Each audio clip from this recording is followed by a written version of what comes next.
مختلف ادوار ہوتے ہیں نا. ایک زمانے میں یہ سب کو سبق دیتے تھے کہ بیوی جو ہے اس کے حقوق ہیں، شوہر کی ملکیت نہیں ہے. پتہ نہیں کیوں ہمیں غلط فہمی ہو جاتی ہے کہ ملکیت ہے. پھر اس کے بعد ایک بڑی حدیث حدیث تو ظاہر ہے سنانی ہی چاہیے. ماں کے قدموں کے تلے جنت ہے، بالکل بڑی اچھی بات ہے، لیکن اس سے مراد کیا ہوگی وہ علماء بتائیں گے. پھر کہا کہ جی والد کا جو مقام ہے وہ بڑا اعلیٰ ہے، اور باپ کو کہا کہ تو، یعنی کہ بیٹے کو کہا کہ تو اور تیرا سارا مال یہ تیرے باپ کا ہے، جیسے چاہے استعمال کرے. ہم نے ان چیزوں کو یا تو جہالت میں یا بدنیتی میں اتنی مختلف طریقے سے انٹرپریٹیشن کی ہے نا.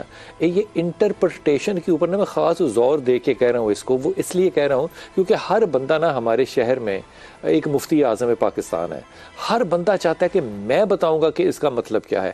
اس کا عکس یہ نکلا، اور یہ میں آپ کو درمیان میں جا کے اس کا ایک نیوز بھی دوں گا، رپورٹر سے بھی بات کریں گے. باپ کی اولاد ملکیت ہے، لیکن اس کا یہ مطلب نہیں ہے کہ وہ ان کو جوئے میں ہار جائے. اس کا مطلب یہ نہیں ہے کہ وہ ان کو جیسے چاہے استعمال کرے. اس پہ قانون کی پابندی اور اخلاق کی پابندی لاگو ہوگی. لیکن اس ملک میں آپ کیا کیجئے، جہاں باپ اپنی اولاد کو اپنی ملکیت سمجھتے ہوئے قتل کر دے اپنے ذہنی تضاد کی وجہ سے، یہ جان کی اگر وقت ہے تو میرے خیال میں پھر اس معاشرے میں تعلیم سے لے کے علماء سے لے کے ممبر سے لے کے میڈیا سے لے کے تمام ادارے جو ہیں وہ برے طریقے سے ناکام ہوئے ہیں. آج اس موضوع پہ یہ کہانی آپ کو درمیان میں جا کے کھولوں گا کہ اس کہانی کا پس منظر اور پیش منظر کیا ہے. سارم برنی کراچی سے میرے ساتھ ہوں گے، مفتی زبیر بھائی میرے ساتھ ہوں گے، ضیاء اللہ شاہ بخاری لاہور میں ساتھ ہیں، بہت شکریہ. عبدالحنان ایس پی انویسٹیگیشن صدر ڈویژن، السلام علیکم. آپ پہلی دفعہ تشریف لائے حنان، آپ کو بہت وارم ویلکم. اور عمر یعقوب ہمارے پاس رپورٹر ہیں، لیکن ان سے کریں گے بعد میں بات. ہمارے پاس زبیر بھائی ہیں. جی اوکے. حضور اقدس شاہ جی یہ بتائیے کہ ماں اور باپ کے اولاد پہ اور اولاد کے اپنے بیٹی و بیٹا ہو کہ ماں باپ پہ چیدہ حقوق کیا ہیں؟ بسم اللہ الرحمن الرحیم. یقیناً ماں باپ کا حق اولاد پر وہ اللہ نے قرآن میں بیان فرمایا ہے، اور جو اولاد کی حقوق والدین کے اوپر ہیں اللہ نے وہ بھی بیان فرمایا. والدین کے بارے میں اللہ نے سورہ میں جب اللہ تعالیٰ نے نبی کریم علیہ الصلوۃ والسلام کو شب معراج و اسراء اپنے پاس بلایا تو وہاں جو 14 اصول شریعت عطا کی ہے نا، بلکہ ایک ریاست کی تشکیل کے لیے، ان میں سب سے پہلے اللہ کی وحدانیت ہے. اور اس کے فوراً بعد اسی آیت مبارکہ میں اللہ فرماتے ہیں وَبِالْوَالِدَيْنِ إِحْسَانًا، کہ والدین کے ساتھ تم نے وہ حسن سلوک کرنا ہے، وہ تم نے معاملہ کرنا، رویہ اپنانا جس کے اندر حسن ہو، خوبصورتی ہو. اور بار بار اللہ تعالیٰ سورہ لقمان میں یہ والی آیت اگر ریورس کر دوں تو ماں باپ نے بھی حسن والا سلوک کرنا ہے اولاد کے ساتھ. ہاں، بڑی خوبصورت بات. تو یہ اسی طرح جو اولاد ہے اس کے جو حقوق ہے والدین کے اوپر ان کے بارے میں فرمایا. ایک ہے اچھا نام، سب سے پہلے ان کا اچھا نام ہے، پھر اس کے بعد ان کی اچھی تربیت ہے، ان کو اصول زندگی سکھانے، آداب زندگی سکھانے، زندگی میں چلنا. ادبوا اولادکم وعلموہم الخیر، دین سکھانا، انہیں آداب زندگی سکھاؤ اور ان کو خیر اور بھلائی کی تعلیم دو تاکہ وہ معاشرے کے اندر ایک نفع بخش، ایک کارآمد فرد کی حیثیت سے اپنی زندگی بسر کریں، نفع بخش بنے، مفید بنے. زبیر بھائی میرے ساتھ ہیں. زبیر بھائی السلام علیکم. وعلیکم السلام ورحمۃ اللہ. زبیر بھائی یہ بتائیے کہ کیا یہ جب ہم احادیث میں حقوق کی بات کرتے ہیں والدین پہ یا اولاد کے حقوق کی بات کرتے ہیں تو کیا والدین کا یہ حق ہے کہ وہ اولاد کو کسی بھی خوف کی وجہ سے یا کسی بھی شک کی وجہ سے قتل کر دیں؟ اس کا حق تو ہونا دور کی بات ہے، یہ شرعاً حرام اور ناجائز تصور ہے. کسی بھی صورت کے اندر ماں کو یا باپ کو اپنی اولاد کی جان لینے کا کسی قسم کا کوئی رائٹ، کوئی حق، کوئی اختیار نہیں. حتیٰ کہ اگر باپ کو 100% یہ یقین کامل بھی ہو جائے کہ یہ بچہ یا یہ بچی میرے نطفے سے نہیں ہے، اگر وہ اس کو حرام کا نطفہ بھی سمجھے تب بھی شریعت میں باپ کو ہرگز یہ اختیار نہیں کہ وہ اپنے اس ولد الحرام بچے کو بھی کسی قسم کی گزند پہنچائے. اس بیٹے یا بیٹی کو چاہے اس کا نسب ثابت نہ بھی ہو، ماں یا باپ کو کسی قسم کی بھی جان لینا تو دور کی بات ہے، ہرگز تکلیف پہنچانا شریعت میں اس کی کوئی گنجائش نہیں. حرام ہے، ناجائز ہے، اسلام میں اس کا کوئی تصور نہیں ہے. اچھا زبیر بھائی دیکھیے نا، اس میں ایک تو رشتہ ہے باپ کا یا ماں کا.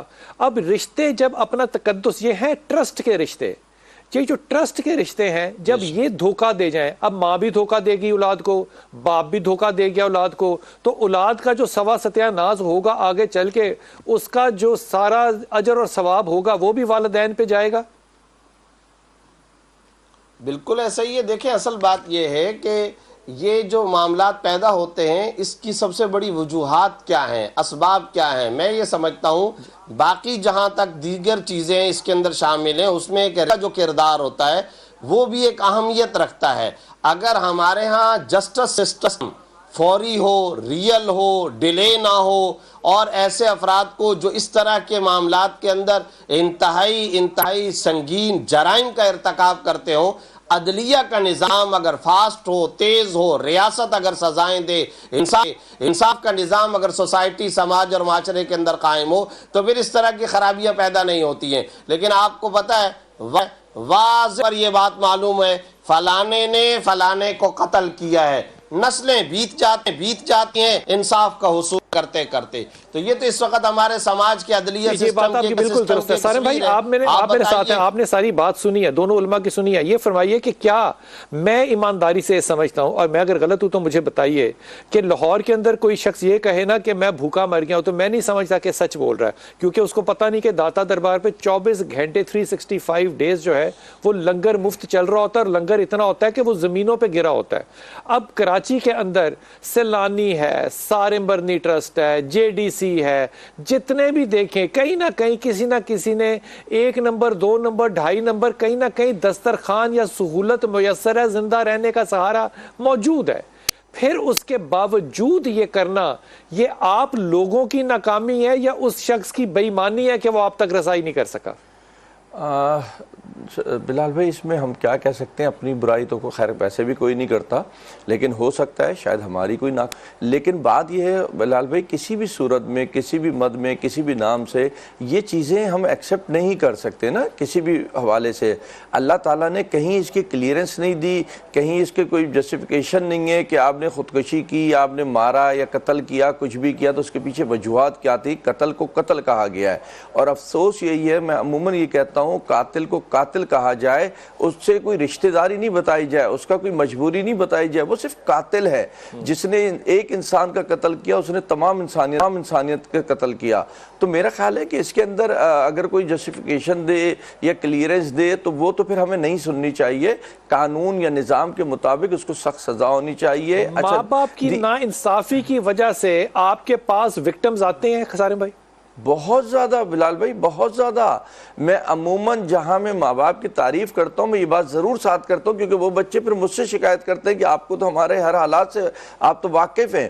تو بہت سارے ماں باپ ایسے بھی ہیں، اور یہ جو زیادتی والدین کرتے ہیں یہ اکنامیکل بیس کی وجہ سے کرتے ہیں یا کوئی سائیکولوجیکل ہوتا ہے؟ نہیں، کیا وجہ ہوتی ہے؟ مینٹلی پرابلم ہوتی ہے، ماحول، گھر کا سسٹم، محلے کا سسٹم، نظام، اس کے تحت یہ سب کچھ ہو رہا ہوتا ہے. اس میں یہ ضروری نہیں ہے کہ کوئی جو ہے نا مینٹلی سک ہو یا کچھ ہو تو جس کی وجہ سے ہی کر رہا ہے. پھر کیا سارے گھر کے لوگ اس طریقے سے، ماں بھی، باپ بھی، چاچا بھی، ماما بھی، پڑوسی بھی؟ تو کوئی تو دیکھتا ہے نا، کوئی تو اس کو انصاف دلائے، کوئی تو انسانیت کے لیے آگے بڑھے. بلال بھائی میں ابھی ایک بچی کو ہم نے لینا ہے، اب اس کو جسم پہ صرف نشان دیکھ لینا تو آپ حیران رہ جائیں. اور اس بچی کو کسی اور نے نہیں مارا، کسی اور نے تشدد نہیں کیا، اور کوئی جرم گناہ نہیں تھا. 6 سال کی بچی، اس کی پوری کمر ڈنڈوں سے بھری ہوئی، پورے چھپے میں اس کی کمر کے اوپر ڈنڈے، اور سگی ماں نے اس کے ساتھ یہ ظلم کیا ہے. تو یہ تو ہم لوگ اگر ایک ہی والدہ نے کیوں اپنا غصہ نکالا بیٹی پہ؟ وجہ اب وجہ کوئی بھی ہو سکتی ہے. میں نے کہا نا اس میں وجہ نہیں چاہیے ہمیں. ایک نے ظلم کیا دوسرے کے ساتھ. میں اکثر کہتا ہوں نا بلال بھائی، خانہ کعبہ سے بڑھ کے اللہ تعالیٰ نے ایک انسان کی حرمت کہی، تو ہمارا کیا اس سے بھی بڑا مقام ہے کہ ہم اس کو رگڑ رہے دوسرے انسان کو جا کر کے؟